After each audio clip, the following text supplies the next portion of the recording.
So I just decided that I was going to do the New Zealand Ironman, and I started training on my bike, and I got hit by a car from behind.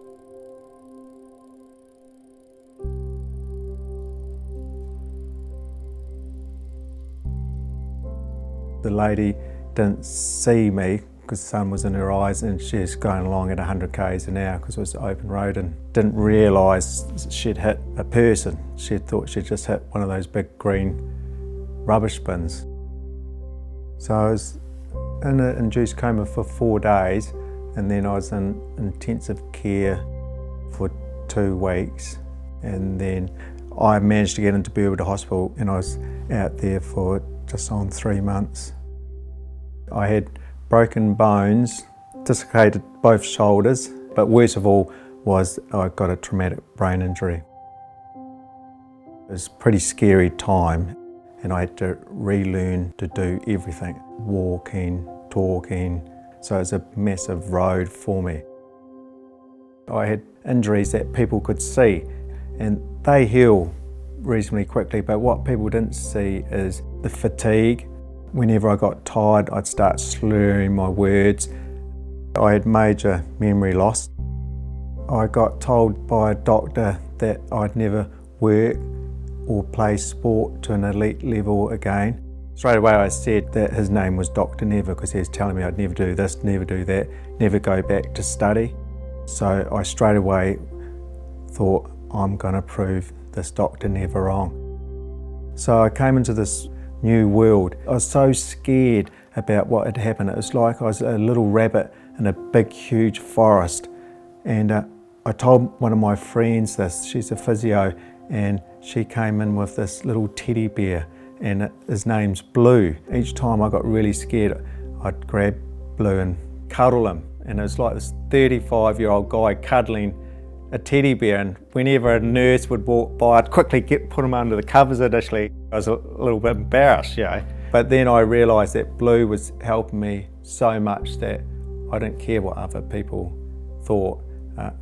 So Blue came out under the covers, and he just spent all this quality time with me, and he helped me a lot.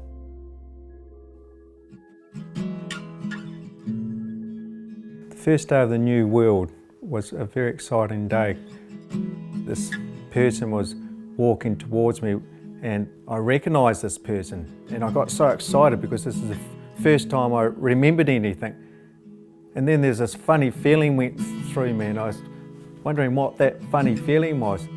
And this woman came up, and it was Patsy. She was a friend of mine. And then my memory started doing funny things, and I remembered, that's right, I fancied this Patsy Bass. Every cloud has a silver lining, so once Shane got run over, it slowed him down enough that I could keep up with him, and probably that's what slowed him down enough to notice me as well. Patsy and I became quite close over the next period of time while I was going through my therapy. We did start to go out together and date, and then we got engaged, which was very exciting.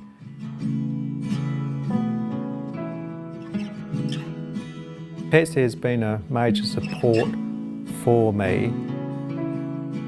She's a wonderful woman, and I love her dearly. She's got great awareness of when I'm having bad days. She's always putting in systems to make things better. Shane's one of the most positive people that I know. His whole purpose is always about trying to make things better for people, and given how much I know he struggles daily now, it's pretty remarkable that he still has that focus. All my specialists wanted me to have a year and a half off, but I didn't want to sit around and just hang out for another year. So I made the goal of going back to Teachers College.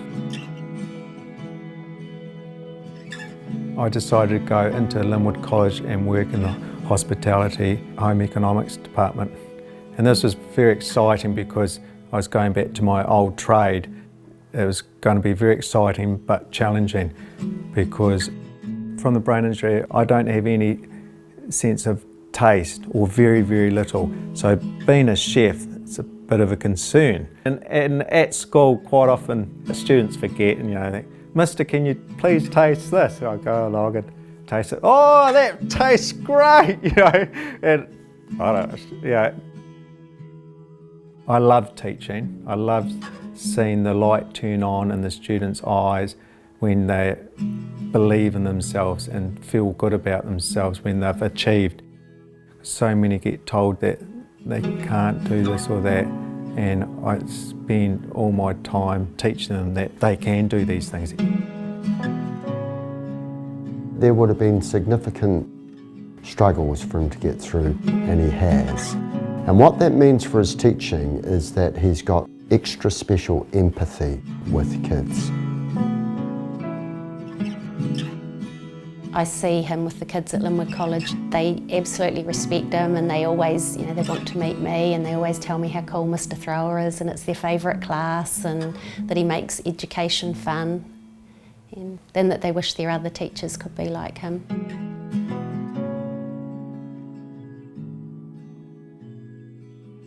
I don't hide that I've got a brain injury. All the students know that I have a brain injury.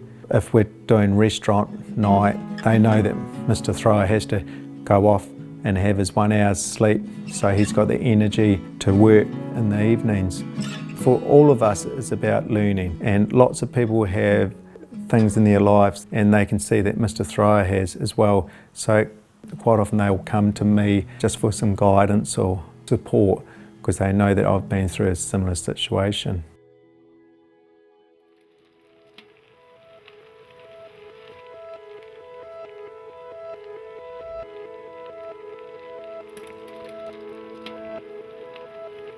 Since I got back into my sport, I had to prove Dr. Never wrong a couple of times, because he said I'd never play sport to an elite level again.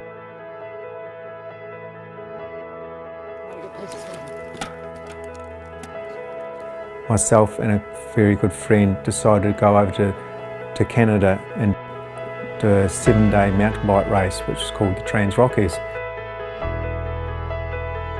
That was awesome feeling that here I was back on the international stage. The key to my recovery has been looking after myself. The positive attitude that I've always had, that's a big part of me. If you're visualising positive things, that's positive energy going through your system all the time. My name's Shane Thrower. I'm a qualified chef, high school teacher and ultra distant runner.